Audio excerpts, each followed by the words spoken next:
Bonjour chers amis, nous sommes le jeudi 2 septembre 2001. Nous espérons que votre réveil s'est bien passé. Nous allons commencer par lire la parole de Dieu dans 1 Corinthiens 2 au verset 4. Je lis.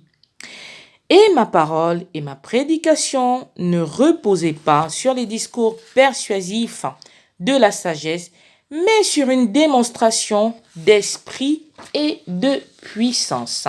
Fin de la lecture. L'éloquence, la prestance, la concision dans le discours.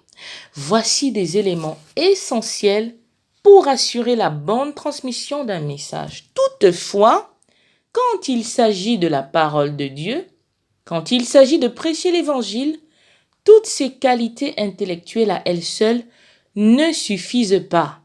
Elles sont certainement nécessaires, mais il nous faut en plus la touche personnelle du Seigneur lui-même.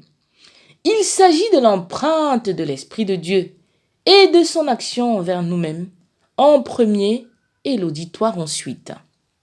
L'évangile que nous prêchons n'émane pas de nous, mais de Christ. Nous ne sommes que des messagers et devons nous assurer que le Saint-Esprit accompagne ce que nous disons quand nous parlons de Christ et de sa parole. Comment s'assurer de cela? En étant connecté à lui, tout simplement. Prions.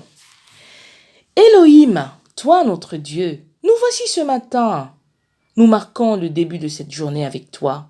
Nous t'invoquons ce matin, Éternel. Merci pour le souffle de vie et pour ta grâce. Viens régner dans nos vies, dans nos cœurs, dans nos entreprises en ce jour. Nous réfutons la tentation de vouloir agir sans ton approbation en ce jour. C'est pourquoi nous te demandons de nous accompagner tout au long de cette journée. Tu es le Dieu pourvoyeur. Nous nous attendons à toi pour tout ce dont nous avons et aurons besoin. Tu connais les désirs de nos cœurs. Et nous voulons marcher en accord avec ta volonté pour nous dans tous les domaines de nos vies. Alors conduis-nous et dirige-nous, Seigneur. Prends les rênes, oui, prends le contrôle de tout, toi notre guide et maître. Voici nos familles, nous te les soumettons. Garde et préserve-les de tout mal, Éternel. Laisse que nos cœurs te célèbrent et te soient soumis tout au long de cette journée, ainsi que chaque jour que tu nous donneras de vivre pour ta seule gloire éternelle. Béni sois-tu au nom de Jésus. Amen. Excellent jeudi à tous de la part de Mambi Lotomo, ministère de prière, Prayer Ministry.